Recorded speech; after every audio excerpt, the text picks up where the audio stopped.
Okay.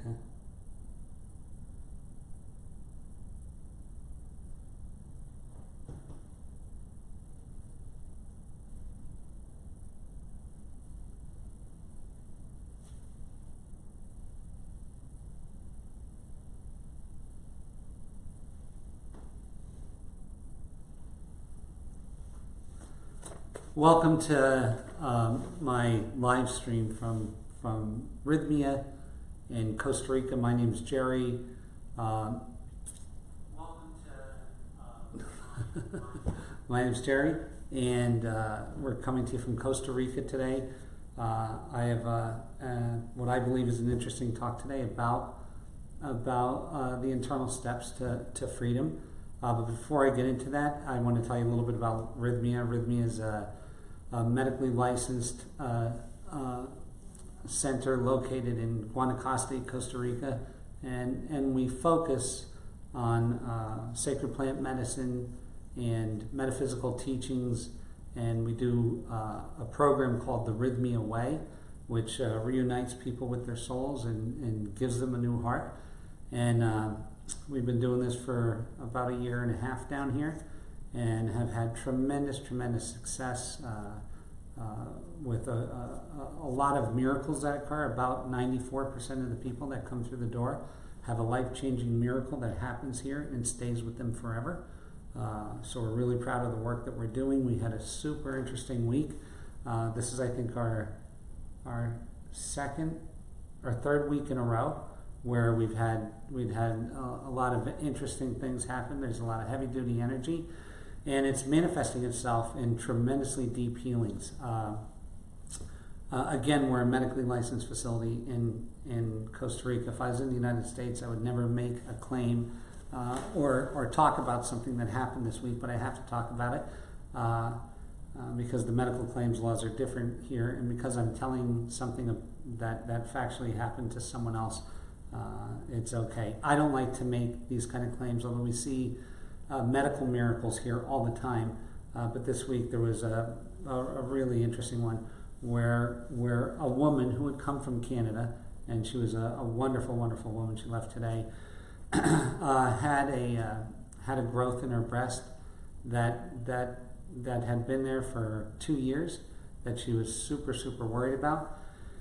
And there's something that happens on plant medicine called sacred surgery, and it's when I can't describe it, but when you take plant medicine and beings come to you and perform surgery on you. And during a ceremony that we held here on, I believe this was Monday night of this past week,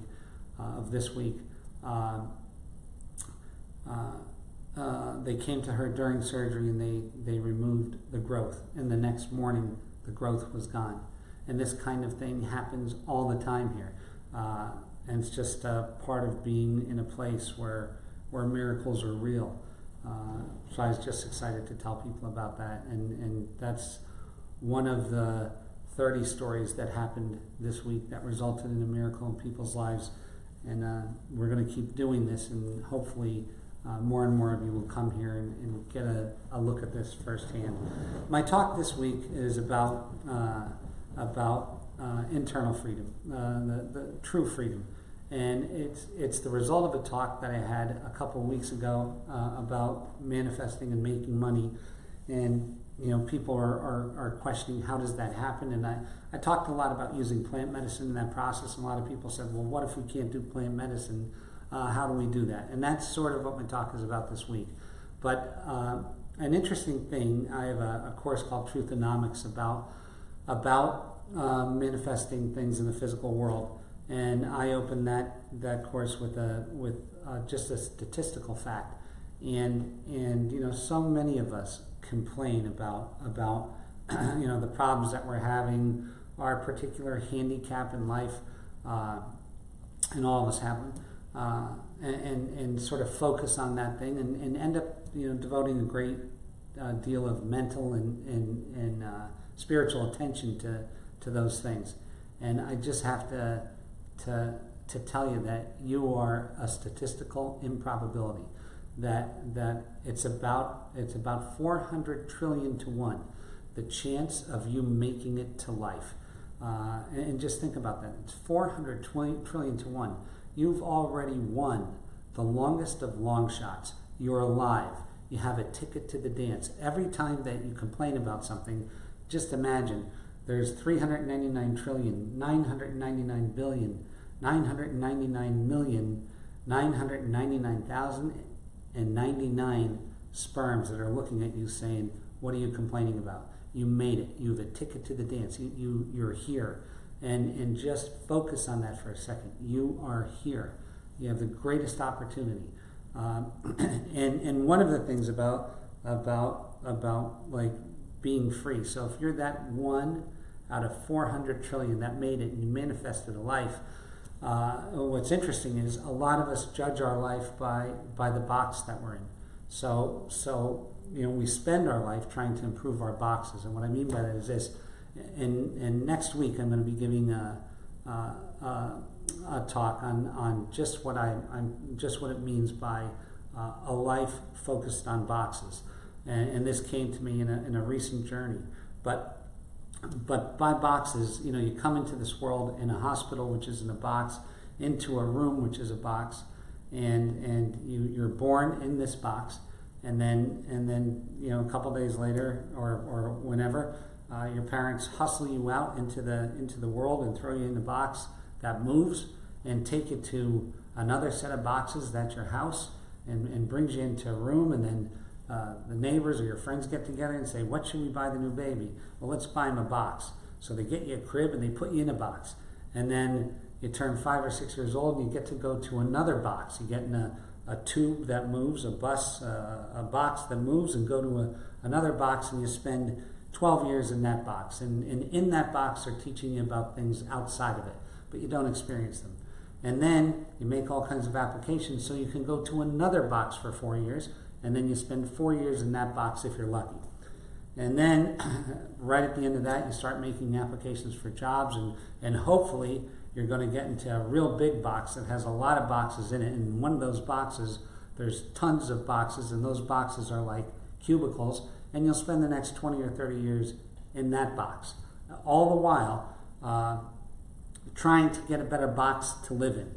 So we try to live in these boxes, and this thing goes on and on of trading boxes until the end, until the very, very end, and you judge yourself your whole life on what kind of box moves. I have a Ferrari box. I have a Jeep box. I have a box in the country. I have a box in the city. It's all of these boxes. The crazy thing is that I want to live in a box where there's a lot of other boxes filled with people who just think just like I think in a very small way. And they call this a development. I want a house in that development, which is the antithesis of the word, because there's not much development that goes on in there. But if we judge our lives on the quality of the boxes that we're in, then we missed the whole thing. As children, at least in my day, now they ask for different things, but the first thing that happens to kids when you throw them in a box is they want to go outside. Pay attention to your dogs and your kids, because that's where it's happening at.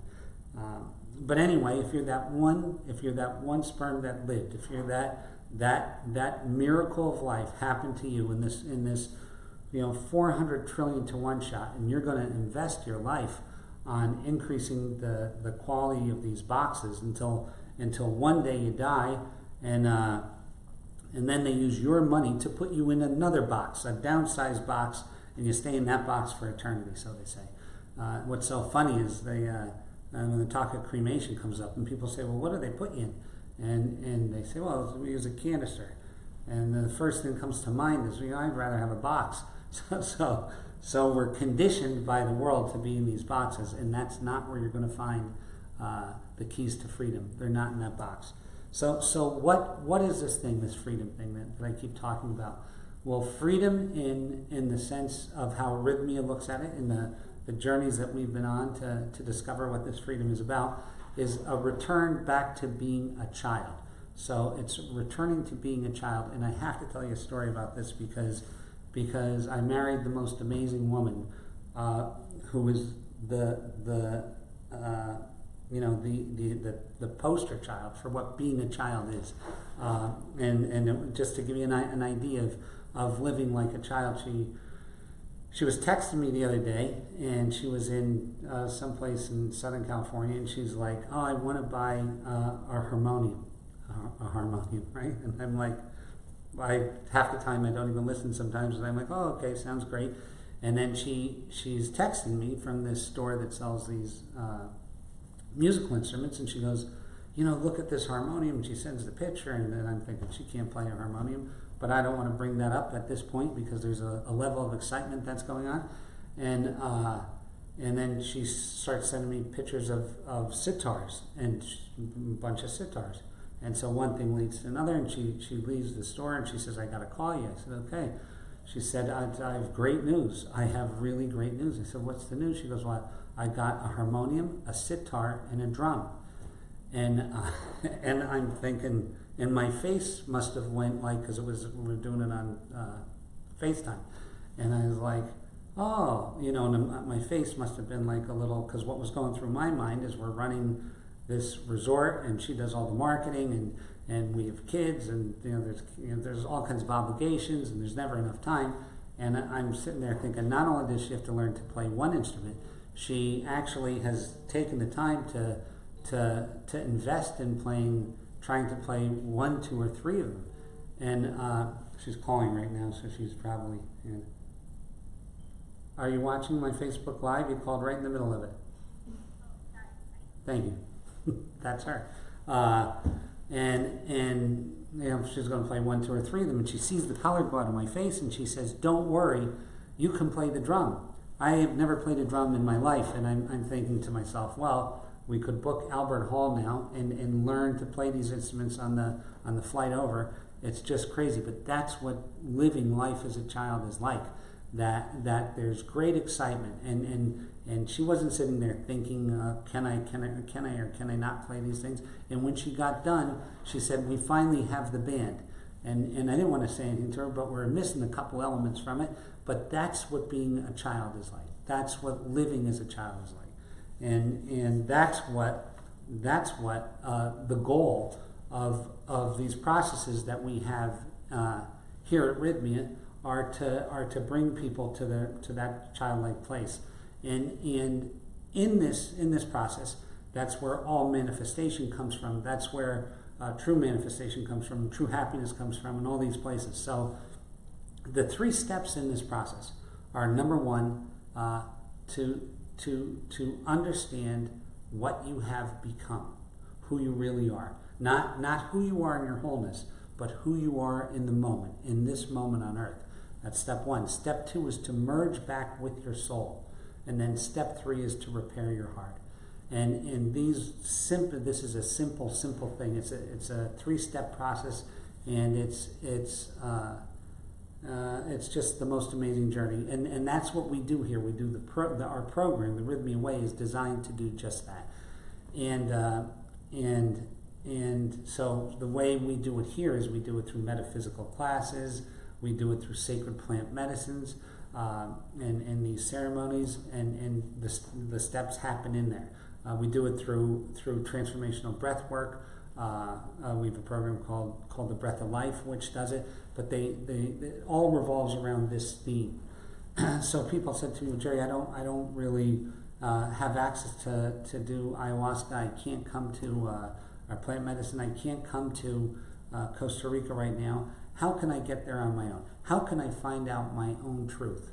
And this is the most amazing part of this thing, is that the universe, since you were small, has been sending you clues about your own truth. And it's been sending them to you and sending them to you and sending them to you. And our ego is not yet prepared, most of our egos, is not yet prepared to listen to those truths. And that situation where the ego doesn't let us hear the truth is largely a result of our splitting with ourself when we were very, very young, and we left our soul to become something else, and we did it out of safety. And so we had to make an excuse about why we left ourselves. And our whole life we've been making up stories about that excuse. So I'm going to tell you what's interesting is you can't see it, but your friends can, and people you don't even know can. Sometimes people can see it within a minute or two of meeting you, but you can't see it in most cases. So then you say, well, then how do you find out? Well, one way, simple way, is plant medicine. That's a really simple way to find out who you become. But if you don't have access to that and you want to do this on your own, a great way is to ask your friends. And I see women do this a lot, and it usually is around men that this conversation comes up. But it can come up in all kinds of relationships. Men do it all the time. They do it in a different way. But a woman who dates a great number of men, and those men turn out to be guys that where it doesn't work out. Then her friends will say, and the one lady will say to another one, she'll say, Mary, what is it? What's wrong? Why can't I find a good guy? And her friend, who probably knows the truth, doesn't tell her the truth, but says, you know what, honey, it's just that you pick wrong. Well, if you've gone through a number of men and it hasn't worked out, it's not because you picked wrong. The universe is sending you those failures as a clue to you that there's something that's going on, or that you're doing, or that you're unaware of in doing, that's causing this to occur. And sometimes it can be the fact that we know of this deficiency that we don't tell ourselves about, but we know of it, and then we pick people in accord with it. And that's this thing. A lot of times it happens to guys that are in business, and they keep failing in business, and they think it's because they're picking the wrong thing, and they think that they're good business people, but they have bad judgment about the businesses they pick. That may or may not be true, but if you're really good at it, it doesn't happen. If you're really good at it, it can happen on occasion, but overall, the numbers of your successes outweigh your failures. So if you just take a look at the universe, and this is the thing, if we go back to the man and the woman story, and then one of the women blurts out something, so that the woman's telling her friends that she can't understand, it didn't work out with John, and he's her 50th serious relationship and her 400th relationship in total, and she says, Mary, what's wrong with me? And Mary says, oh, it's okay, you just pick wrong.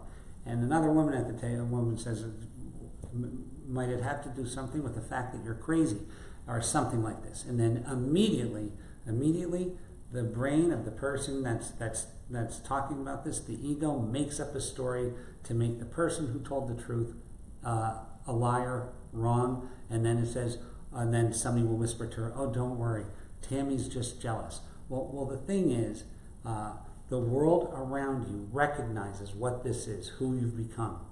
And so what we want to do is we want to tune in to the clues of the universe. If we can't do it on plant medicine, tune into the clues of the universe, and the clues of the universe will tell us the truth.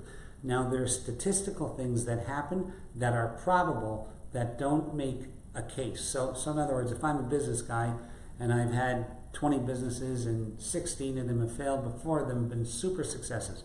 Well, those kind of failures, right, 1 out of 5 or whatever that is, those kind of failures are part and parcel with building a business. You'll see people that have failed a number of times before they've done it. If you continue to fail and fail and fail and fail at the thing, that's a clue from the universe. If all of your relationships end the same way, that's a clue from the universe. If you can't hold a job because all of the bosses you're picking are crazy, that's a clue from the universe. These are all clues. So I'm not telling you that, don't draw the conclusion that this is bad self-talk. That's something else. This is truth. And so in how the universe works, it always gets down to truth. The quicker you are at your truth, the better you're capable, the better capable you are to be a success in it. So I'm going to tell you something that this relates to. Let's talk about golf. So there are some great golfers, and I mean great golfers, meaning golfers who score well, that hit a slice. And instead of denying the slice, you can tell people who deny the slice because they're always somewhere 250 yards out on the right-hand side of the fairway, in trouble.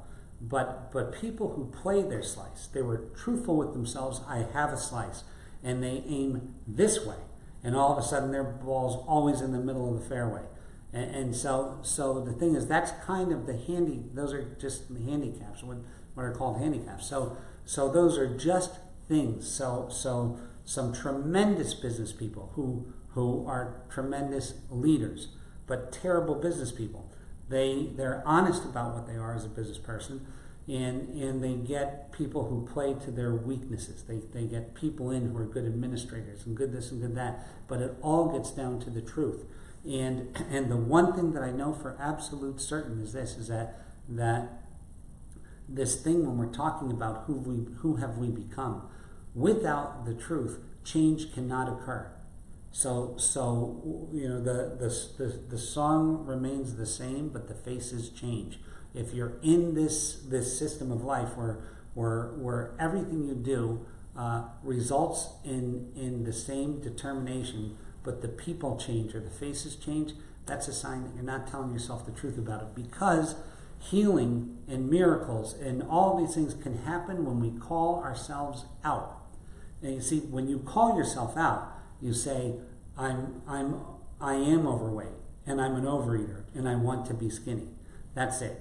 That's the thing. Or I want to be this, or I want to be that. When you call yourself about really where you are in the moment, this is the first key to this thing. Is and if you notice it, what makes us upset with other people is that they're unaware of themselves. And that thing, for us to be able to detect that someone is unaware of themselves, we have to be unaware of ourselves at some level. So this is all part of the process. So people say, well then, Jerry, how do you do it? Well, there's a couple ways to do it. If you can ask 5 of your friends who you really trust and tell them that you want to ask them about yourself, and you will never, ever, ever be mad at them for what they tell you. And you got to remember how this is, because you have to say it, not only use these words, but say it from your heart.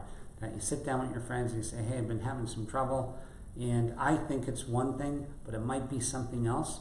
And is there something that I'm doing? And you've got to be honest with me, and I will never be mad at you. I really want to know.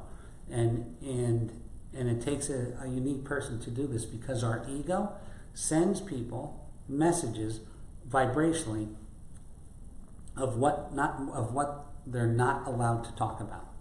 So if you're a man and you keep losing jobs, and it's apparent to everybody in the world why, but your ego's sending out the vibration that you don't want anybody to talk about this, that it's sacred ground, then guess what? People are not going to talk about it. No matter how you phrase it, people aren't going to talk about it. So you have to get into the vibrational tone of wanting to know your handicap. And by handicap, I don't mean something that's permanent, because the interesting thing with this is that the moment you call yourself out on the thing that you're doing, it can go away in a nanosecond. That's when things go away. That's when things change. And if you can't change it, you play to it. It's so simple. This is the simplest stuff. If you can't, and I'm going to tell you why I say that. I was the worst golfer in the world because I did not want to have a slice, and I did. So I would always aim for the middle of the fairway, and it would always be in the rough on the right-hand side. And that was a big clue to me about different things. So to get to the awareness of who you are in the moment, ask people, and then sit down. If you're not happy with those answers, which if they're the right answers, you won't be happy. But if for some reason you just think, you know what, I asked the wrong people, is what the ego will say, then sit down and write a list of the things that have occurred to you. And if there's commonalities in that list, then that's where to start the hunt for the truth about your own truth. That's where to start the hunt for the truth about your own truth. So, and this is all this is. This is all, and the reason that your soul, because the second step in this is merging the soul. And the reason the soul won't merge back with you, if you ask it but you're not aware of who you become, is because the soul doesn't want the exact same thing to happen for time number 2 million. The soul has become upset with you not seeing yourself, and upset with you not, and it actually is upset. It's upset with you for your not seeing yourself. And on plant journeys all the time, people will talk about how mad their soul was at them, and whether it's mad or not, it certainly isn't going to merge back in until it knows for sure that you've learned who you were. Because if you don't learn who you are, you can't prevent this thing from happening again. It's really simple stuff, and it's one of this knowing who you become in the steps to the acquisition of, or manifesting things, the acquisition of things, is primary importance. It's the first and only thing, because in order to really be a good manifester, you have to be extraordinary. You have to be extraordinary, and you can't be extraordinary if you're pretending to be someone else. It's really hard. So what I talk about that. So let's say that somebody came to me and asked me to play a movie where I'm Tiger Woods or something, and no matter how many times I was in that movie, it wouldn't make me a better golfer, because I was there in an insincere way. So if you're doing something, so when you split with yourself, you become this other thing, and you're doing it out of safety, and you're not getting extraordinary, it's because it's not what you're supposed to do. You're not being truthful with yourself about who you are and all that. So that's why this truthfulness is such an important part of this whole thing, and the rest of this becomes academic, because once you're really on about who you are, then the next pieces of these can be done using plant medicine, which if you don't have, you can do it by using breath work. You can do it by meditation, the merging of the soul, and the final piece of repairing your heart. And those are systemic things, and they can't happen though until we get this first thing, and that's why I want to concentrate on the first thing. So let's take a look. If we talk about sports, Michael Jordan. Well, when Michael Jordan was in the 11th grade, he didn't make his varsity basketball team. At that moment, you know why? Because he wasn't good enough. This is the truth. He was not good enough. So at that moment, he was not good enough, and he had a talk with himself, and he said, I'm not good enough, and I want to be, and he became what he became, because the next steps of that were getting good at his craft, getting good at the thing that he loved to do. If you're in companies, and I hear this from people all the time, especially in larger companies, they're like, I'm so good at what I do, and yet I don't want to play the system, and therefore I'm not getting promoted. That can happen on an infrequent basis. If it keeps happening to you, guess what? Because corporations love profits. They do. And if you're good for profit, if you're good at a particular thing, if you're extraordinary, guess what happens to you? You get promoted. You get promoted. You get somewhere in a company. If you're in a business and you're good at what you do, man, if you're extraordinary, the universe turns around and hands you, in these things, they hand you energetic compensation, which is money. If you're good at something, you get paid. And you get paid, and everybody wants to pay you for it. If you see this, like, how many people want this Gary Vee to talk to their company? Everybody. You know why? Because he's extraordinary at it. He's extraordinary at it. As a matter of fact, more people want to pay him to do that than he has time for. So that's how good it can be when you're in your thing and you're good at it. So I really, really, really urge you to write down the list of the things that happened in your life, and be really super aware of the excuses you make for each one. because that's where a lot of the clues are as to what's going on. So I got fired from this job because this guy didn't like me. I got fired from this job because I wouldn't sleep with him. I got fired from this job because of this. I got fired from this job because of that. I didn't get promoted from this job because they gave it to someone else who wasn't as good as me. Well, I'm going to tell you something. That whether you like the system or not, business operates on a survival of the fittest system. So whoever is asking for that promotion and whoever is granting that promotion, when the person granting that promotion, he's granting it to someone who makes his life easier, makes her life easier. And if you're in a situation where you don't get that from the person above you, get out of it and get into a situation where you can. And that's where real honesty with yourself comes in, because you have to be absolutely truthful about what's going on. Why is this happening to me? Because let's talk about the things that people are in pursuit of all the time. They're always in pursuit of love, of money, of success in whatever way that they, and if you continue to try for these things and you continue to fail, it's because you're doing something. It's something in the way that you're doing, and usually it goes back to almost all the time to not knowing who you are in the moment, and that's where our focus should be. I can tell you, when people get here to Rythmia, when they're walking around the first day or two, they're pretending to be who has split. That's who they're pretending to be. So, and they don't even know they're pretending. And as they get to do medicine, as they get to these classes that talk about this thing, everything comes into question, and all of a sudden the fake smile goes from their face, and it goes from a fake smile to a true concern. By Tuesday and Wednesday, people are super concerned that everything they may believe is being ripped away, because it's everything that they believed about their self that they are now seeing through. And our ego is brilliant. The ego is so brilliant because the ego is going to make some wild excuses for you. That, hey, look at this, you're a refuge from the law of averages because this thing keeps happening to you. Wow, you're unlucky. Wow, you pick wrong. Wow, you do this. And the fact of the matter is, the universe is sending you the clues. So pay a lot of attention to the clues that are being sent you. Pay a lot of attention to the clues that are being sent you. Ask your friends. Sit down with them and have a conversation. And sometimes close friends are the worst ones to ask.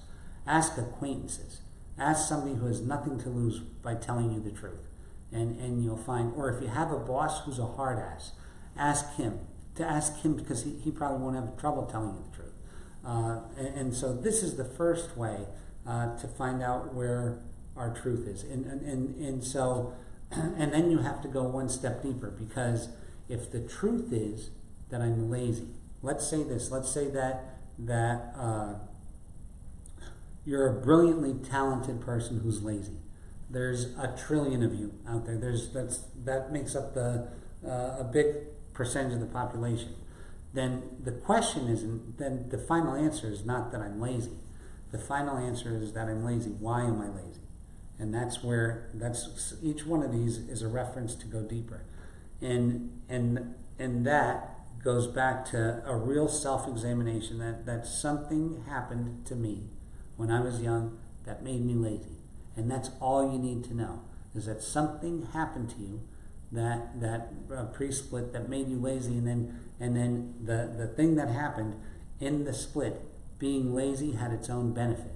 And so a lot of times our households are not really real themselves, and there can be some situations that occur that make something that doesn't work in the wild work within the confines of the box. And that thing, and then when we get out of the box and we go into the world, it's not working. But all of this stuff, you have to really, really, really be a person who can sit down and meditate on this and be with it and find out who you are. So when you get the information from people, or you get the piece of paper that has all of these things that happened, then I ask you to go into a room and take as long as it takes and you can do this in meditation, or you can just do this by being alone with the facts, is sit down there and for as long as it takes, draw a conclusion. Because the answer is really simple. It's staring at you. And then for you to be strong enough to call a conclusion on it. I am this. Not I am this because. I am this. And that's the first step. And the second step of this process is merging back with your soul. And this is a process that you can do in meditation. If you get into a deep meditation and you visualize you as a little boy or a little girl, and you can really, really get there to visualize you as a little boy or as a little girl, and you as an adult, as you are today, and when you tell the soul, so the big one tells the little one that it's okay. I understand who I've become on earth. It's okay. And this person, and you describe the person in the meditation, is not going to do that anymore. And as a result of that, I'm inviting you back into my life, and I want you to come into me and stay in me at all costs, no matter what happens to me. So, and so what that means is you're going to take the little boy or little girl back into your life, and you're going to protect them, and you're going to do what's in their best interest, and honor them, right, in everything you do in your life. And you have to do that in a meditation and visualize that little boy or little girl going directly into you here, back into you, and that they're in you forever. And that's the deal that you make, and that's a soul agreement. You just made an agreement with your soul. And that's step 2 in this process. Step 1 is to realize who you've become. Step 2 is to merge you back with your soul. And you can do all this stuff. This is like a couple-day project for most people to do. And it's a really hard thing to do because it involves just such a load of self-honesty. You have to be ready to take a departure from everything that you know. And the third thing is, which you can also do in meditation, is to repair your heart. Now, in my ceremony where my life was changed, I had one ceremony that was a pivotal point in my life. I was actually at the moon, the real moon, and I took out my heart, and my heart was beat up. It was black. And the reason it was black is because when I was a boy, I left myself to become something else, and I was living from a false self. And when you live from a false self, you're a target for punishment. So when you live from this sense of falseness, you're a target for punishment. So your relationships don't work out. You get your heart broken in your teens. You continue to get your heart broken, and your heart gets beat up. So with me, when I was having this experience, I was at the moon, and my heart was, I went and took it out of my body. In this plant ceremony, I took it out of my body, and I looked at it, and it was this terrible black, like pumice stone. And I gave it to the moon, and the moon actually had hands. You got to see this. And she cleaned it up and gave it back to me. And I went to put it back in my chest, and my heart was so screwed up that it went black again. And I couldn't put it in. And I thought I was going to die because I was deep in this thing, and my heart was out of my chest, and it was no good. And I said the next thing that I said. I asked the shaman what I should do, and he said, ask the moon for a new heart. And I asked the moon for a new heart, and she gave me one. And I put it right in my chest, and that was the first day of the rest of my life. It was the first day that I ever lived, and it's about 3.5 years ago now. And I'm going to tell you that healing of the heart can be done in a meditation as well.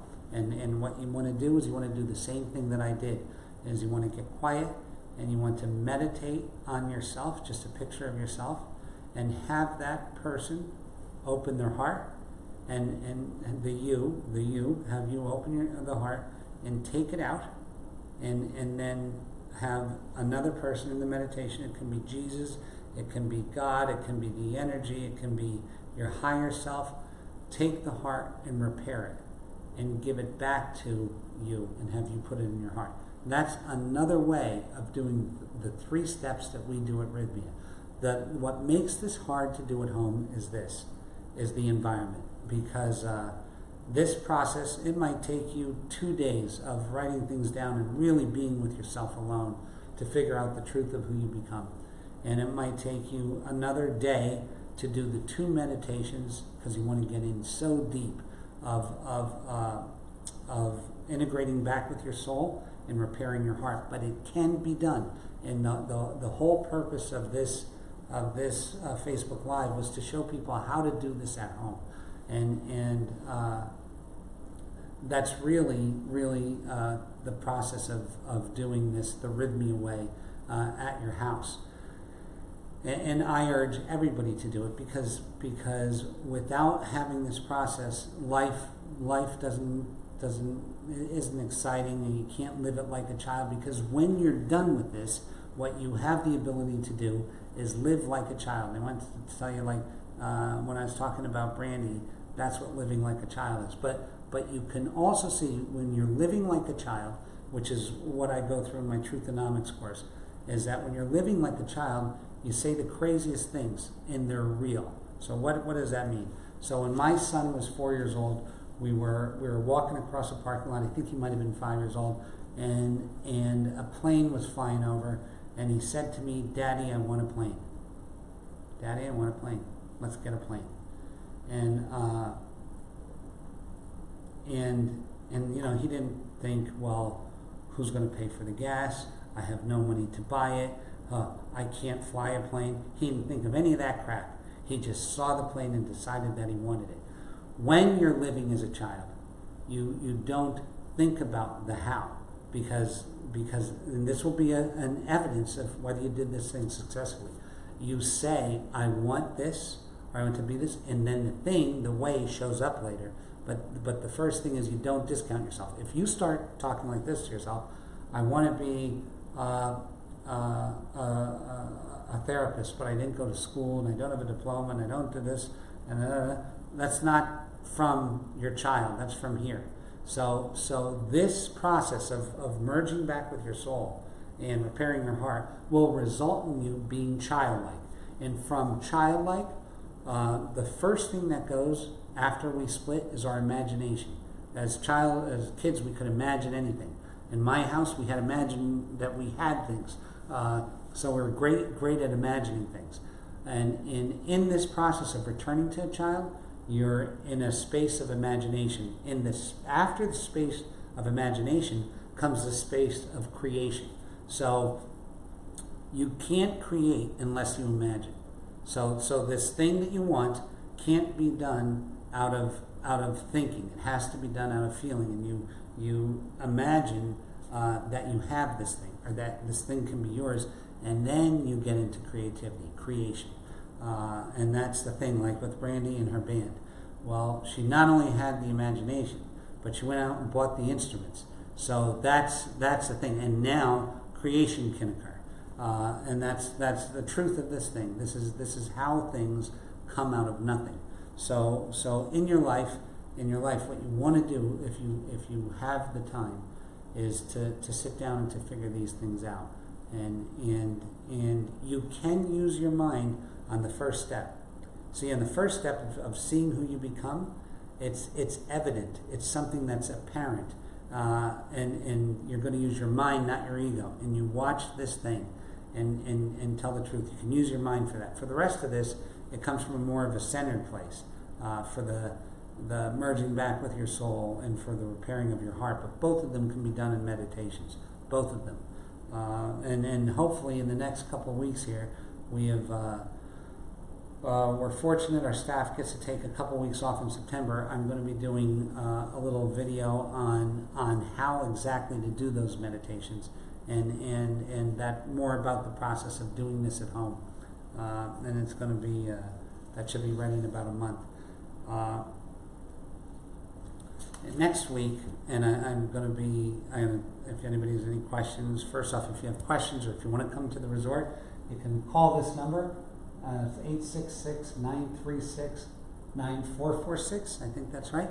And you can call that number, and there are always people that are there taking calls, and you don't have to book something, you can just ask questions about it. They're there to answer your questions. But next week I'm going to go into even more detail on this journey that I had about the key to happiness, and it's not found in a box, and it's really gets into depth about a way to look at ourselves and to question the thoughts that we're having when we're having them about the materialistic world. It's all about that, and this is a really powerful talk, and something that I'm super excited to discuss with you. And that's next week, next Saturday at 2 o'clock Costa Rican time. If you guys have any questions now, I'm here to answer. Is there anything? There's one from Sharon Snow. She said, what does plant medicine do with the ego? Okay, so let's talk about plant medicine and the ego. This is one of my favorite things. What plant medicine does with everything is reorganize. So it doesn't get rid of anything. It puts things in their proper perspective. So what happens is that when we split with ourselves, our ego comes to the rescue. So in my case, when I was 3 years old, I was sexually molested, and I split with myself out of the need to keep my body safe. So I split with myself and I became someone else. Now for the rest of time, the ego takes over to justify this split with you. It justifies the split. What plant medicine does is put your soul back in charge and your ego in its proper pecking order. That's all that plant medicine does. The plant medicine doesn't get rid of your ego. If we got rid of your ego, there'd be a lot of dead people floating around because we need it to sustain our body in life. And that's really how plant medicine plays in. And I have to tell you, one thing that happened on my journey, I asked the moon, I said, what is the easiest way to do this? To realize who you become and to merge back with your soul and repair your heart. And she told me that every way is, because the universe and your soul are constantly trying to drive you back into truth. They're constantly sending you clues, pushing you and pushing you and pushing you. And if you don't get it in life, this is what's crazy. If you don't get it in life, you get it in death. So what I mean by that is this: is that there was a lady here that wrote the book "Dying to Be Me," I think, was Anita Murjani. And when we did a plant ceremony, she said, "Oh, that's just like dying." So the thing is, death. The act of death is when people talk about a review of the Akashic records. Well, that's to see who you've become. So you merge back with it. This happens. All roads lead to this. The moon told me that there's shortcut though, and the shortcut is plant medicine. You can also do it through meditation, but it takes a much longer time because our ego is even involved in our meditations. What happens when you take plant medicine is that a lot of people show up at ceremony. You show up, your body shows up, your mind shows up, and that has two parts, conscious and subconscious. Your spirit, your soul, everybody shows up and goes up the hill and drinks plant medicine. And then everybody in you gets drunk except your soul, because your soul can't get drunk. And so for the first time, you're hearing your soul talk. And that is really the beauty of plant medicine. Because from there, all things can happen after that. So that's good. Okay, so that's it for this week. I look forward to talking to everybody next week. Please have a blessed week, and God bless you. Thank you. Let's see how I do this now. I screw this up all the time. It's still screwed up, right? Yeah. I'm great at it.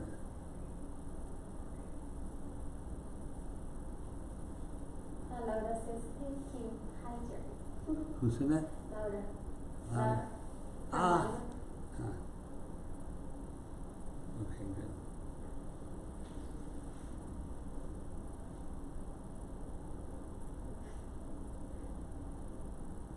That one wasn't as good as... You're still... I'm still on? Is it still on?